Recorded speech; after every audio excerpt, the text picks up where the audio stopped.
Jimmy Dore is the host of the Jimmy Dore Show. He joins us tonight to assess. Jimmy, what do you should we be paying attention to a memo like this? What do you think it means?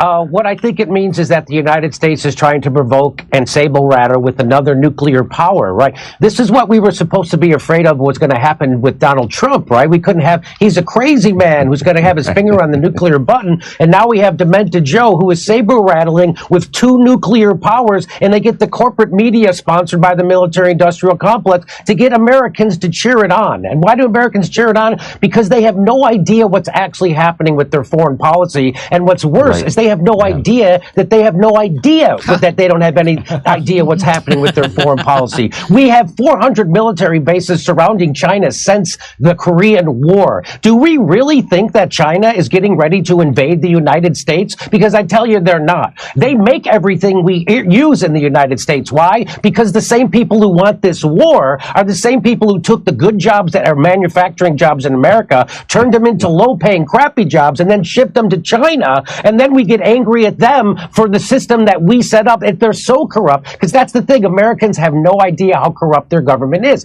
They think our government's just regular corrupt, like, oh, Trump gave his son a job, or Biden gave his kid a no-show job in the Ukraine war. That's not, the whole thing is corrupt. The $800 billion military budget is $800 billion of corruption. Why do we have to have 900 military bases around? We're the ones provoking this war, just like we provoked the war in Ukraine. We are now provoking a war with China. And who benefits? I'll tell you right now. Your enemy is not China. Your enemy is not Russia. Your enemy is the military-industrial complex, which has been fleecing this country to the tunes of hundreds of billions and trillions of dollars. How many times are we going to have a defense secretary say, hey, we can't account for $2 trillion in the Pentagon again?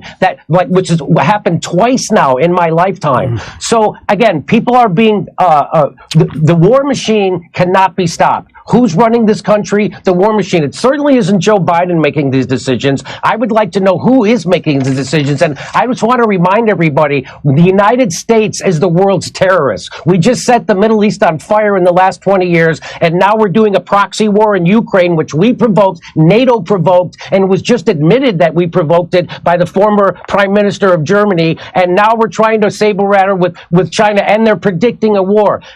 Again, China's not going to invade us. China's not our enemy. We might have an economic war. That's what these are. These are economic wars. These are wars in Ukraine, it's about liquefied natural gas and making sure Germany and Russia never come together, because we fear Russia's natural resources and manpower, and we fear them getting together with Germany with their technology and their capital. And so that's why we blew up the Nord Stream pipeline. That's why we're doing the Ukraine war. This is all about hegemony, imperialism, and economics. And if there's a Marine somewhere, it's there because they're about to steal some natural resources from another country. As everybody's screaming about what a bad guy Putin is for invading Ukraine, the United States is currently occupying a third of Syria. And which third is that? It's the third that has the oil. And how do I know we're there to steal their oil? Because the President of the United States said so.